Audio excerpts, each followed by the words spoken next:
Assalamualaikum warahmatullahi wabarakatuh. Waalaikumsalam warahmatullahi wabarakatuh.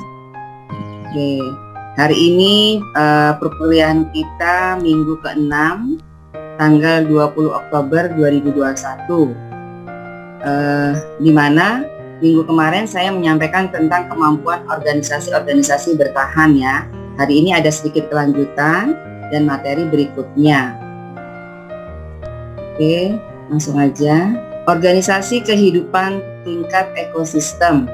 Seluruh komunitas beserta lingkungan fisik atau abiotik yang saling berinteraksi disebut ekosistem. Di dalam ekosistem, organisasi kehidupan berlangsung sangat kompleks. Antar populasi terdapat suatu hubungan simbiosis serta siklus energi dan materi.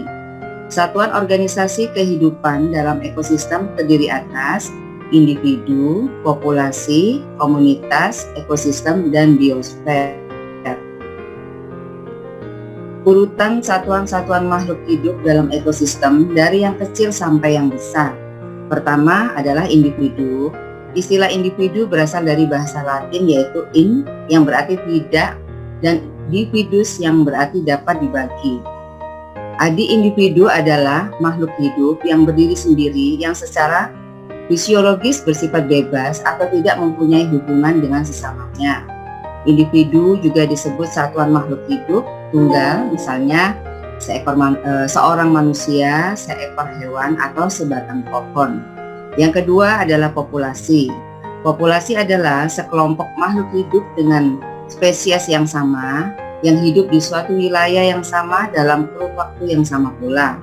Suatu organisme disebut sejenis bila memenuhi persyaratan sebagai berikut, yaitu menempati daerah atau habitat yang sama, mempunyai persamaan bentuk, susunan tubuh, dan aktivitas, mampu menghasilkan keturunan yang subur, yaitu yang mampu berkembang biak. Oke. Yang ketiga, komunitas. Komunitas dapat diartikan sebagai seluruh populasi yang menempati daerah yang sama. Antar jenis makhluk hidup yang satu dengan yang lainnya akan terjadi interaksi di daerah tersebut. Kemudian interaksi itu membentuk suatu kumpulan di mana di dalamnya setiap individu menemukan lingkungan yang dapat memenuhi kebutuhan hidupnya. Kumpulan tersebut terdapat suatu kerukunan untuk hidup bersama, toleransi kebersamaan, dan hubungan timbal balik yang menguntungkan dan ada pula yang merugikan. Misalnya, dalam suatu komunitas kebun terdapat berbagai macam populasi hewan dan tumbuhan yang tinggal di kebun tersebut. Anggota komunitas kebun misalnya populasi pohon kelapa, populasi pohon mangga, rumput teki, populasi semut, populasi cacing tanah, dan populasi belalang, dan sebagainya tentunya ya. Yang keempat, ekosistem. Ekosistem merupakan tatanan secara utuh dan seluruh unsur lingkungan hidup yang saling mempengaruhi. Ekosistem juga dapat diartikan sebagai hubungan timbal balik yang kompleks antara organisme dan lingkungannya berdasarkan sejarah terbentuknya. Ekosistem dapat dibedakan menjadi 3, yaitu yang pertama, ekosistem alami. Ekosistem yang terbentuk secara alami tanpa adanya pengaruh atau campur tangan manusia, misalnya ekosistem gurun pasir, hutan tropis, hutan gugur. Setiap ekosistem mempunyai ciri khas. Ciri itu sangat ditentukan oleh faktor suhu, curah hujan, iklim, dan lain-lain. Yang berikutnya, ekosistem buatan, yaitu ekosistem yang sengaja dibuat oleh manusia. Misalnya kolam, ya, waduk, sawah, ladang, dan tanam ya. Pada umumnya, ekosistem buatan mempunyai komponen biotik sesuai dengan yang diinginkan pembuatnya. Pada ekosistem sawah, komponen biotik yang banyak yaitu padi dan kacang. Berikutnya ekosistem suksesi, yaitu ekosistem yang merupakan hasil suksesi lingkungan yang sebelumnya didahului oleh kerusakan. Pada lingkungan demikian, jenis tumbuhan yang berkembang ditentukan oleh jenis organisme yang hidup di sekitarnya.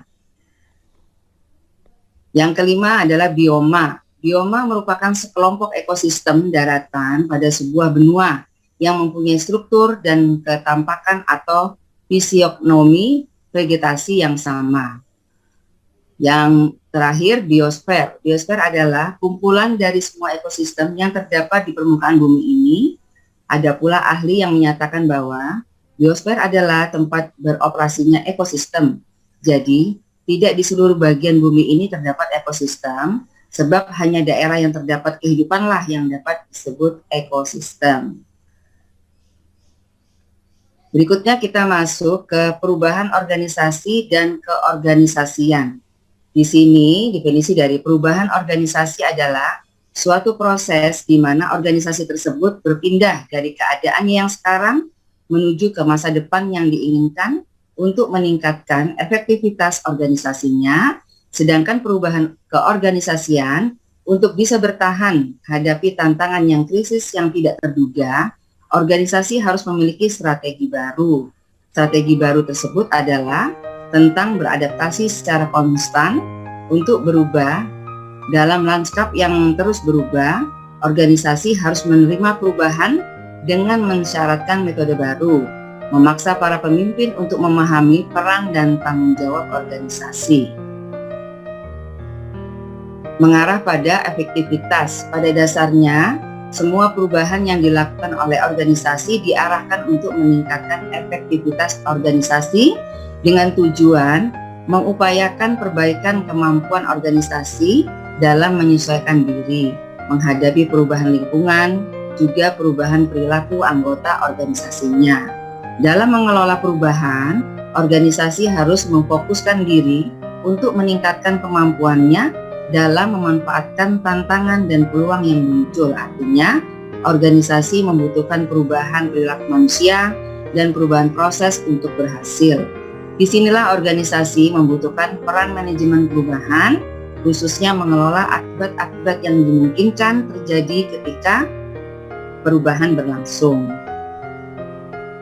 Dua hal yang bisa mendorong perubahan di organisasi yaitu yang pertama perubahan internal atau yang berasal dari dalam organisasi. Biasanya disebabkan oleh perubahan perangkat keras atau organisasi yang biasa disebut dengan struktural, meliputi perubahan strategi, struktur organisasi, dan sistem.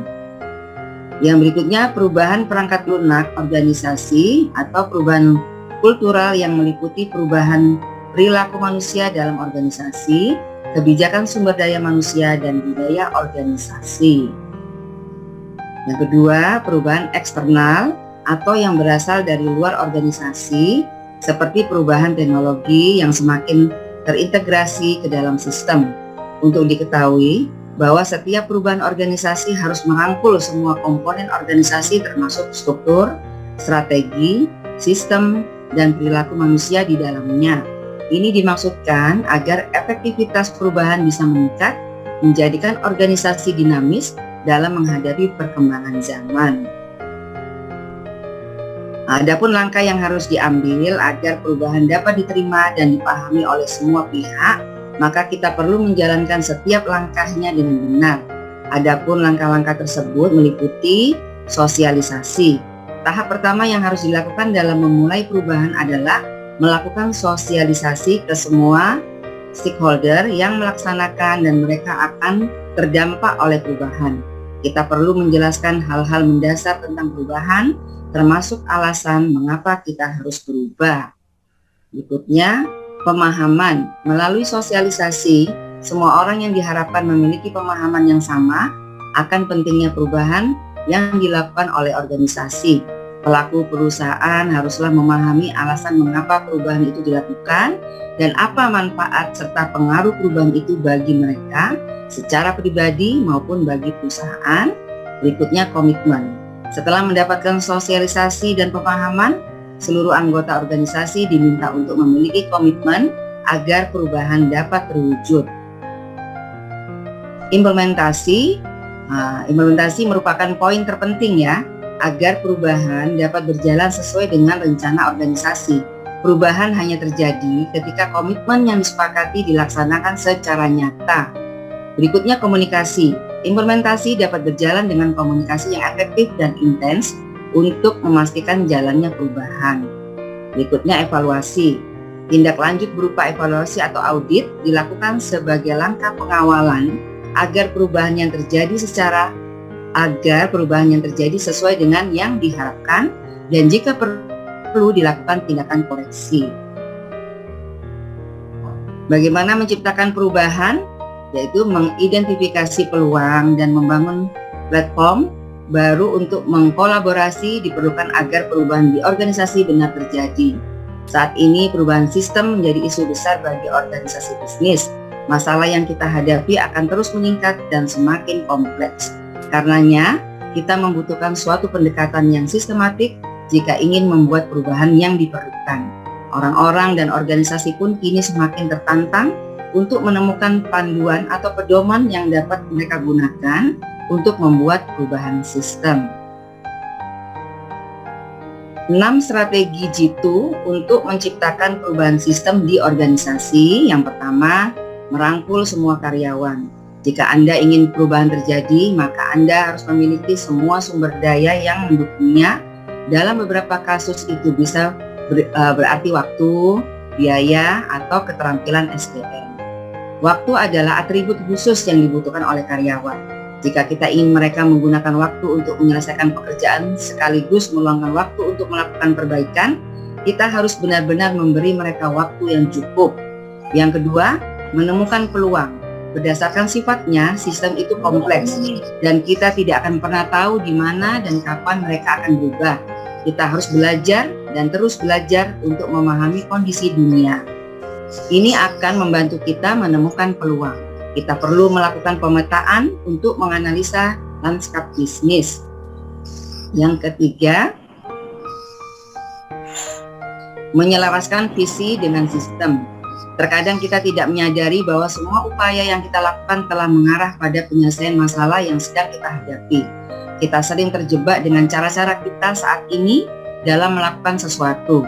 Sementara untuk sustain, kita dituntut untuk mengambil pendekatan yang mengakui bahwa sistem organisasi kita merupakan bagian dari sistem ekologi yang lebih luas. Kita perlu membuat visi dan tujuan yang membantu kita beralih ke perspektif ini. Yang keempat, melakukan eksperimen. Perubahan tidak akan terjadi sebelum kita membuat sesuatu yang baru. Organisasi perlu melakukan eksperimen secara terus-menerus untuk menemukan produk dan layanan yang sesuai dengan kebutuhan pasar.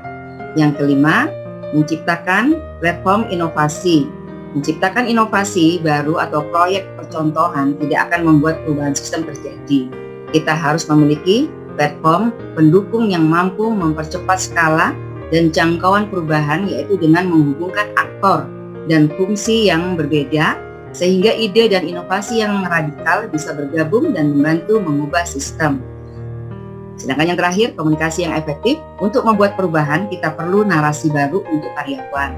Di sini kita perlu menjadi lebih baik dalam berkomunikasi dan melakukan dialog lebih luas tentang budaya organisasi.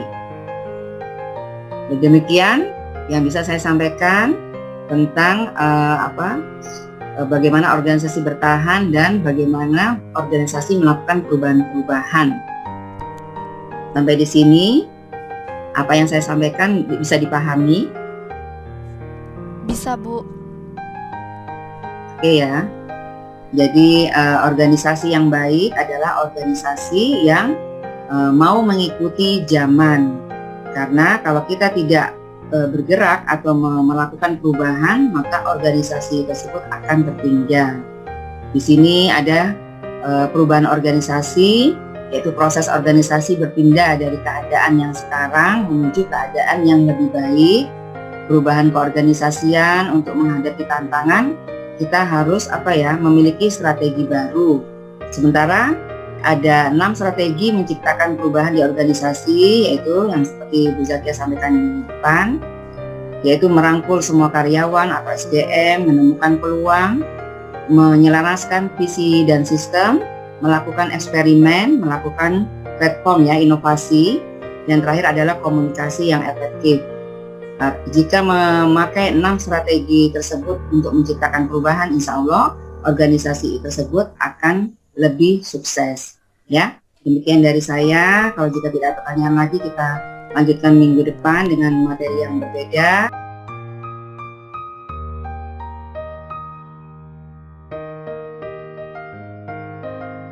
jaga kesehatan.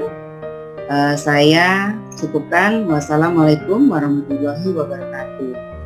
Waalaikumsalam. Waalaikumsalam warahmatullahi wabarakatuh. Terima kasih Bu.